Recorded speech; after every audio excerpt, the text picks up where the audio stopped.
nationwide. Of course, today we have a special guest, and he is young, talented. He wears many hats and can be categorized as one preparing to be one of the future leaders of this country.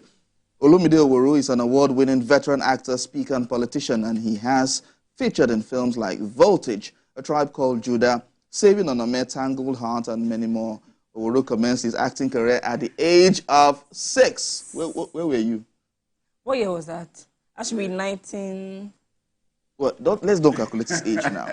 We shouldn't do that, of course. Well, at the age of 6, you were supposed to be in school. What happened? Funny thing is, even before I was acting, I was already working. So I started off doing radio jingles. Oh, really? Yeah, when I was about a year and a half. And then I was modeling for corporate brands, TV, billboards, newspapers, that type of thing. And your mom has been there from the get-go. For sure. She's been your manager since. Yes. How does it feel? Because I've heard stories of internationally of great parents. Woman. Wow. Yeah, she's a great woman. Of parents being managers of the kids, and the children grow up, and before you know it, they tell their parents, no, you're no longer my manager because of some financial or whatever reasons. How's it been over the years? With my mom, it's been great. I don't think I would have anybody else. Like, you can't, at the end of the day, like, you really can't have a better person than your mom in your corner. So it's an amazing, it's an amazing dynamic. Yeah.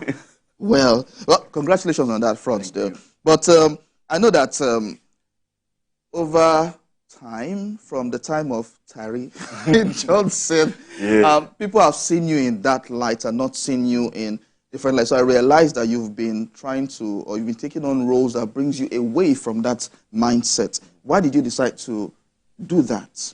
I believe life is about stages, about growth, about development, and I believe I'm at a point in my career where I want new challenges. And it'll be interesting to see where we can take it. So that's the phase that I'm in right now.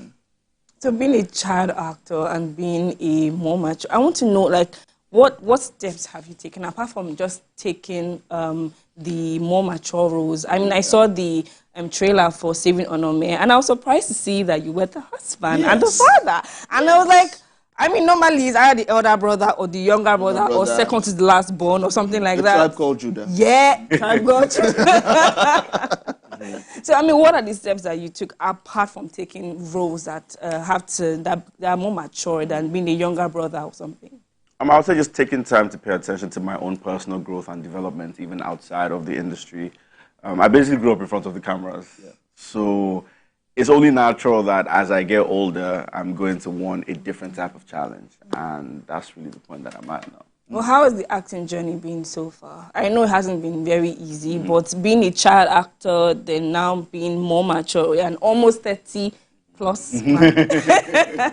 How has the acting journey been? It's had its ups and downs, but it's definitely getting better. I mean, I can look around me now and I have more peers in my age bracket in the industry. So that's amazing, coming from a time where I really didn't have that many friends that were actively in the industry. So it's good to see Nollywood growing, and I just can't wait for like the next 5-10 years.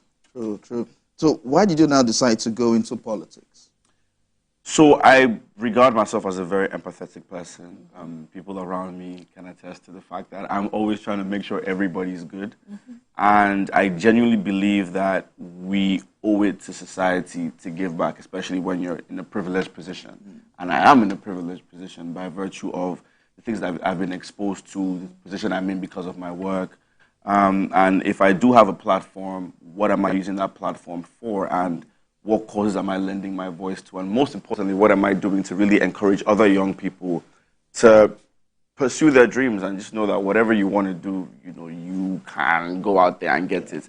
And from a political side as well, our future literally is in our hands, and it's only right that we have a say, in the policies and laws that are going to be affecting us in real time as we develop and as we have our own families. So that's my biggest reason for it. Okay, so last election you contested. Yes. So what lessons did that teach you? Did that tell you? Start now. Start early. Also that we do have a long way to go. And also we need to find more ways to dialogue and be more together as a collective.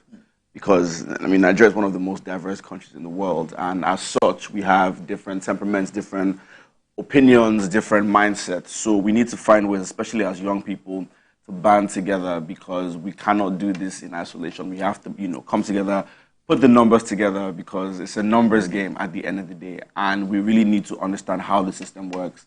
And we genuinely cannot change the system from outside. Would so we have to be active. Sorry. Would we see you run in 2027 for? We'll see we'll see how it goes. I'm very open to the idea. At the end of the day, being a part of politics or being an active citizen doesn't stop at just running for office. In terms of your day-to-day obligations as a citizen, those are also things we need to look out for. Even just the way people drive in Lagos shows you that the road is still long. But I believe that this is the generation that's going to fix things. I mean, you're politically awake and quite early, if I might add.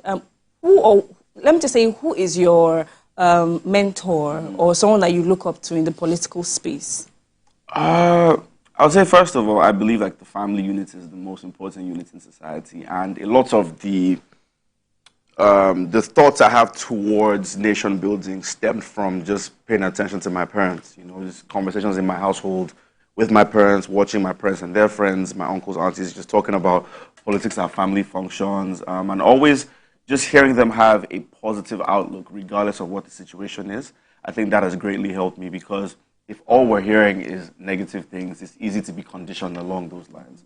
But politically right now, His Excellency Peter Obi, for sure, is a standout person. Yeah, actually. Okay. But looking at young people and politics, there's this saying that people always say young people are not ready to take over, to take on leadership positions. Do you share in that sentiment? What you have experienced? I don't, because if that's the narrative or if that's how we want to look at it, the people in power right now, at some point, they were young people with, as they say, no political experience. At the end of the day, I think politics is really a system, and as long as you are good in a good system in terms of being active in a working environment, being able to work with a team, being able to problem solve, those are the things that I believe make you a good politician. At the end of the day, are you a good person? Because if it's off of qualifications and experience, we have that. Where has that gotten us? So I think at the end of the day, there has to be a balance with qualifications, but also the standard and type of people that we have in positions that matter. Because at the end of the day, those are the people that then become examples for everybody else that's looking up to them. Are we ready to vote in such kinds of people? Do we have those kinds of people that want to take on the power? So that's why I said, for me, it's dialogue, especially as young people, because at the end of the day, we cannot be politically aware in isolation. We have to have these conversations. We need to be able to work through our differences. So the earlier we start joining political parties and being active, even at the grassroots level, which is arguably the most important aspect of politics. Everything, it really stems from the grassroots. So just going to ward meetings and just holding our leaders across board accountable and not just the president. And also holding ourselves accountable in terms of our day-to-day activities in our own little corners. How are we treating people? Are you taking advantage of people because you feel like you're in a position that is more advantageous? Things like that are things that I believe we need to work at as a young collective. I mean, you're a producer, you're an actor, you're an activist, now you're a politician. How do you make sure you are on tip-top shape in every single atmosphere or sphere of your life? Because, I spoke to Chimeze Imo some weeks ago or some months ago when he won the award, and he was like, the mental health of actors sometimes it's a bit shaky because in addition to playing different kind of characters, you have your own personal life. So how do you maintain your own mental health? I'm not going to lie, it is crazy. There are times that, it really does get me in a really low place. But at the end of the day, I was talking to one of my friends one time and he said something and it really just gave me a different, outlook to life and towards pressure. He said there's a reason why a select few of us are the chosen ones in terms of us, God knowing that we are able to shoulder the responsibility. And that really just, changed my perspective because if it was easy, everybody would do it. So it is a burden that I carry with honor and with a privileged heart because at the end of the day, it could have been anybody else in this position. So I just try to keep myself sane. It helps that I have, friends and family that are very supportive. But at the end of the day, it's really just down to understanding that there's no need to worry about things out of your control. So I just worry about things I have control over. What time do I wake up? What do I do with my day? What type of people do I allow around me? Those are things that I worry about. And I've noticed that life has gotten a bit easier when you worry about the things that you can control and you just leave the rest to God. Still speaking on mental health, we know that a lot of celebrities, not just celebrities, but public figures in general, sometimes they experience cyberbullying. Have you ever experienced that, and how did you deal with it? And how do you advise your fellow actors in dealing with that kind of situation? Well, at the end of the day, we all react to things very differently. I believe people are allowed their opinions. I, for one, do not delete negative comments on my social media. If that's how you feel, that's fine. But we need to get to a point where we can pass on our thoughts without being aggressive, without being abusive, understanding that people are human as well, celebrity or not, industry or not. There's a lot of things that we're having to shoulder. So you can give constructive criticism. Everything doesn't have to be abuses. But yeah, in terms of people that are, in that position, it's a lot. And that's why it's important to have a good support system around you, people that can call you, people that can just come and just give you emotional support, because it's a lot to deal with on a daily basis. Yeah, it is. Okay, so earlier, excuse me, you mentioned about the numbers game and for young people to be able to leverage on that. How, in your own way, how are you trying to get young people to be interested genuinely in politics? You just keep talking about it. So for one, even in my friend circles, now we talk about politics a lot more. Okay. A lot of my friends are more active politically because, a lot of us, this last election cycle was the first time that we really put eye and really tried to be a part of the system. So it can only get better. It can only keep growing, and the numbers can only keep going up. And I genuinely believe that at the next elections, there's going to be even more young people, coming out to register to vote, joining political parties, because we need to demystify what it means to be politically active. It doesn't need to be. I feel like one of the issues is how we even present politics in Nigeria. Everything is just so stiff and it's just so boring. We need to make it interesting because, again, for the younger generation, we have to find a way to meet them in the middle, because there's a gap right now where the information isn't reaching the young people how they want it, how they want to be. How do they want it? It needs to be interesting. It needs to be engaging. Even sometimes when I'm reading contracts, I'm like, why?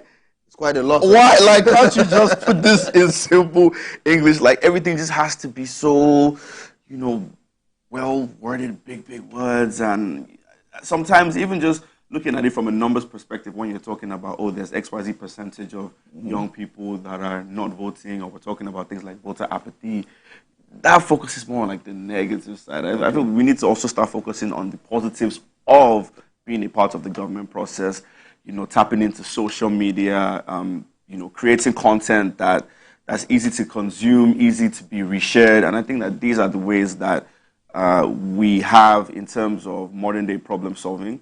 And that's why I believe that it's important to start to have young people at the table as well, so we can have a balance of experience, but modern day problem solving skills, and then I believe that everybody will be better accounted for that way. Okay, how do you balance both politics?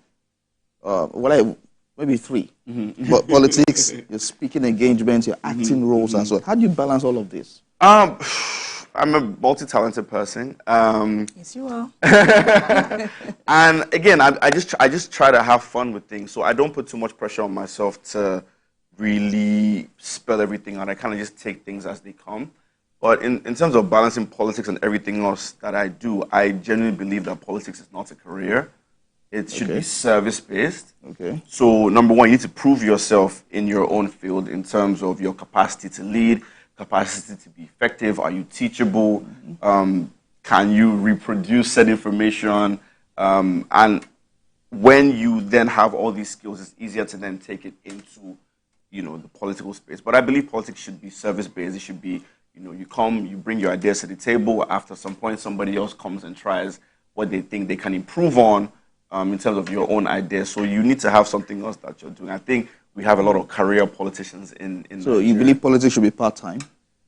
Not necessarily part-time, but it shouldn't be something that holding political office yes, should not be full-time. It shouldn't be full-time in terms of you trying to overly extend like a tenure, because at the end of the day, things change. You know, the world is constantly moving. You know, there's more development. So at the end of the day, you need to tap into the experiences of people that are closer to what's going on.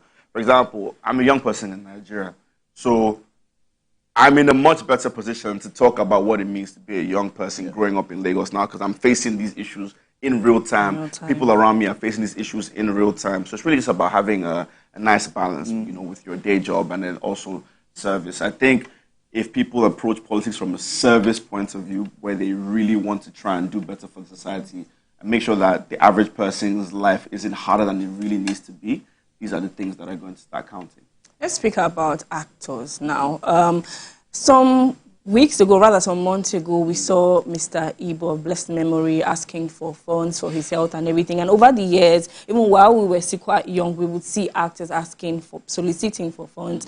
And I know that you are part of the future of Nollywood. So how do you suggest that we begin to take care of our ailing actors? Because very soon, a lot of the actors that we see now gracing our screens, they will get old. And obviously, when you get old, stuff begins to happen. So how do you think that we can tackle some of these issues? First of all, the Nollywood structure is improving. But Nollywood has grown off of the back of people's hard work. You know, their blood, sweat, tears. People sold lands, properties just to get the industry off the ground. And unfortunately, because the structure wasn't as spelt out, it wasn't easy to really carry everybody along in terms of making sure that the work environments, conditions are clearly stated out and things like that. So what we could do moving forward is just have better structures, even in our organizations, have more people join, for example, the AGN, the Actors Guild of Nigeria, because I believe these are the bodies that are going to start to push for better working conditions for actors. And we just, again, it's just about being a good person. And, you know, you're in a position where you do own a production. Are you making sure that you're taking care of your actors? Are you making sure that the pay is good?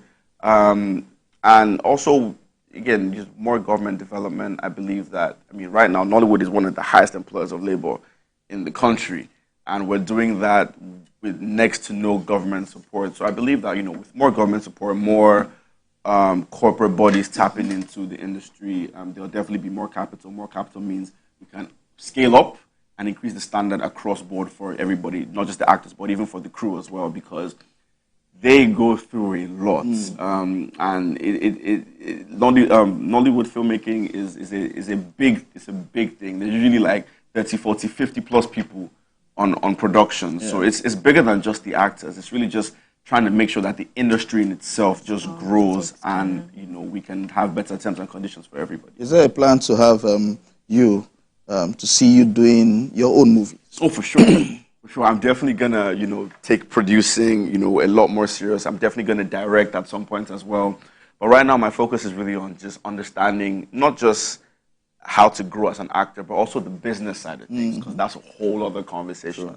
I mean, it takes a lot to, you know, make proper films. So if you're going to be working on a proper budget, you need to be able to know that you're going to be able to make money back, because at the end of the day, it is work, it is business. Yes, people do have responsibilities, and we need to make sure that everybody's happy at the end of the day. Yeah. Okay, so we're going to ask a question that possibly you might have been asked at home. When is Tari getting married? Yo, about that. You posted a picture on social media recently, or some time ago, and you didn't show us a face. Right. So that's the picture there. You know, the industry. You don't want them to steal her.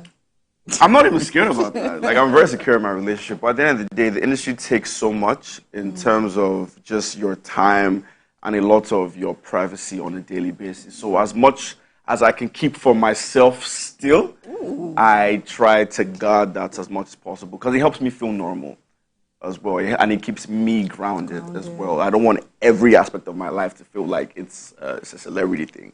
You know, I want Olumide to still have some normalcy. So, but you haven't answered Theophilus' question. When I'm getting married, or I'm getting invitation? We're working towards it right now. So, you know, hopefully it's not far anymore. We don't need this exchange rate thing to copy. What? Mom is hearing this. She's watching, so she might be anticipating, okay, what is he going to say? No, my mom already knows that it's not for anybody. But thankfully, she's not even putting pressure on me. In fact, it's the reverse. She's encouraging me to, take my time and be sure it's what I want to do. Yeah. And she's a very supportive person, and I honestly could not have asked for a better person in my corner than my mom. I mean, marital decisions are to be taken care of. Yeah, that's a big that's a life partner. Step, But when you find the one, you just kind of know. Oh God! Oh, when? But I hope it will not be like a video kind of, so that we will not block everybody outside. No, you won't block us now. No. Maybe You won't block us. Maybe it's a national stadium. So everybody in your constituency pull up. will show up. Anyway, We'll kill several cows. So I will be there. We will be there, definitely. But the Ashobi should not be like 7 million. Please, Now you thanks. now you know. That'll be Okay, so in everything, have you been in situations where you have to act nude in the industry? I mean, nothing too over the top. At least not just yet. Not just yet. Yeah. That's something you're not telling us, Olumide. No. But you have to keep an open mind, especially. So for me, it just depends on the story, and the filming style. Yeah, because at the end of the day, there's different filming styles, there's different directing styles. So it really just depends on the type of film. But I believe that these things can be tastefully done. Not everything has to be in your face. You don't have to overly spoon feed the audience. They're very smart. They're very intelligent. They're following. They know what's going on. So it's not everything that we need to put out there like that. Okay. I think that was an awesome answer. Thank you. Oh, I think time is up. Maybe just one more question. You're looking at the camera. What will be your message to young people as regards everything, politics, career, relationships, and all of that? What will be your message at this point? My message will be, just take things easy, keep things simple, but be very intentional, and be the change that you want to see. Okay. Be the change that you want to see. Be the change that you want to see. Yes, it is. All right, so at this point, thank you so much, Olumide, for coming. Thank you. Thank you. I went to a premiere at a point, I think last year, and everybody in the Johnson's crew were there, and they were calling themselves by their state. Oh yeah, we do that. Tari, we don't even use the real names. We don't use the real names. Lucky, Emu. Yeah. Ife, Tari, Blessing, Jennifer. I was shocked when what's this Malam's name? Mohammed. And I asked of you, and he said, Tari, they look for you. Yeah. So we spend more time together than even with our real families. And we were on that show for 13 years, so we have a genuine. You grew up in the show. Yeah. Thank you so much for coming. Thank you.